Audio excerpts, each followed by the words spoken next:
Big ബോസിൻ്റെ ഇന്നത്തെ promo വന്നിട്ടുണ്ട്. ഇന്നത്തെ പ്രൊമോയിൽ ടാസ്ക് നടക്കുന്നതിനിടയിൽ ലേഡി കണ്ടസ്റ്റൻറ്റിനെ മോശമായി കയറി പിടിച്ചു എന്നൊരു ആരോപണം ഒനിയിൽ ഉന്നയിച്ചിരുന്നു നമ്മുടെ കഴിഞ്ഞ ദിവസം. അപ്പോൾ അത് ലാലേട്ടൻ ഒരു വ്യക്തത വരുത്തുന്നുണ്ടായിരിക്കാം.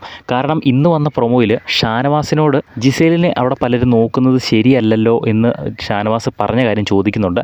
അക്ബറിനെ പറ്റിയാണ് ഷാനവാസ് അങ്ങനെ പറഞ്ഞത്. അക്ബർ ജിസേലിനെ നോക്കുന്ന നോട്ടം ശരിയല്ല എന്ന് ഷാനവാസ് അവിടെ തുറന്നു പറഞ്ഞിരുന്നു. അത് കഴിഞ്ഞ് എനിക്ക് തോന്നുന്നു ഒരു പക്ഷേ ആ ഒരു ടാസ്കിനിടയിൽ പെണ്ണുങ്ങളെ കയറി പിടിച്ചു എന്ന് പറഞ്ഞ ഒനീലിൻ്റെ ആ ഒരു സ്റ്റേറ്റ്മെൻറ്റ് അത് ഒരു വ്യക്തത വരുത്താൻ ലാലേട്ടൻ തന്നെ ഒനീലിൻ്റെ അടുത്ത് ചോദിക്കുമായിരിക്കും. കാരണം ഒനീൽ ബിന്നിയുടെ അടുത്ത് ഉൾപ്പെടെ പറഞ്ഞിരുന്നു ആരാണ് അങ്ങനെ ആ ഒരു ടാസ്കിനിടയിൽ മോശമായിട്ട് പെരുമാറിയത് എന്ന്.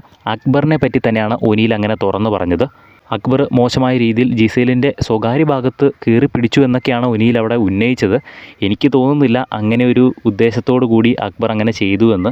പക്ഷേ ഇതൊക്കെ അക്ബറിനെതിരെ ഉയർന്നു വരുന്ന ആരോപണങ്ങളാണ്.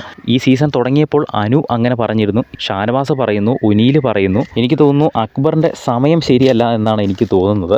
മൊത്തത്തിൽ അക്ബറിന് ഇപ്പോൾ ശോകാവസ്ഥയാണ്. നിങ്ങളുടെ അഭിപ്രായം താഴെ തീർച്ചയായിട്ടും ഒന്ന് കമൻറ്റ് ചെയ്യുക. ഇന്നത്തെ എപ്പിസോഡ് എല്ലാവരും കാണുക. കൂടുതൽ അപ്ഡേറ്റ്സിനായിട്ട് നമ്മുടെ ചാനൽ ഒന്ന് സബ്സ്ക്രൈബ് ചെയ്യുക. എല്ലാ ദിവസവും ആദ്യം തന്നെ പ്രൊമോ അപ്ഡേറ്റ് ലഭിക്കുന്നതിനായിട്ട് നമ്മുടെ ചാനൽ ഒന്ന് സബ്സ്ക്രൈബ് ചെയ്യുക.